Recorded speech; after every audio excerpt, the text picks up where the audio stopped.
Last week, it was announced that the Coal Creek station is slated to close in the year 2022, taking hundreds of jobs with it. As PJ Walker reports, the ramifications of the closure would also trickle down to schools. You take this plant and uproot it and be done with it. Holy cow, what's that going to do to our county?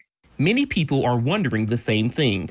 Businesses in McLean County could be hit hard by the loss of Coal Creek Station, but now a group of educators in the county is speaking out as well. We're all in agreement for it because, again, it all has a tie directly to us as school districts and the importance of coal to us as school districts. Dr. Nick Klemish, along with the 5 other superintendents in McLean County, recently sent a letter to the president and CEO of Great River Energy, which owns Coal Creek Station. In the letter, the school leaders described a threefold effect that they could see in their schools. One is the loss of revenue due to fewer students. We could potentially lose 16 kids.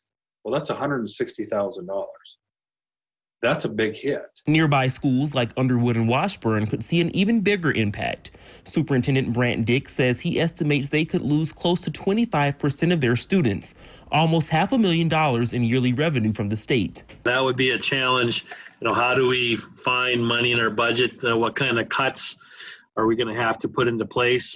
Staffing, that's always the first place you have to look. The 2-page letter also pointed out concerns about coal conversion taxes, another piece of funding that would disappear. You're not going to have a coal conversion, coal severance taxes that we have. And so that's going to be about another $100,000 hit on our budget. So you start adding that up and it's like, yeah. Great River Energy says it plans to help local communities by giving annual payments to nearby local governments for 5 years after the closure.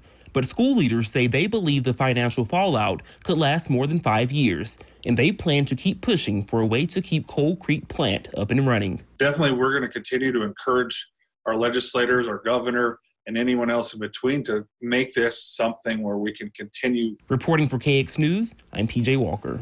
Superintendents from Wilton, Max, Washburn, and Turtle Lake Mercer also signed the letter.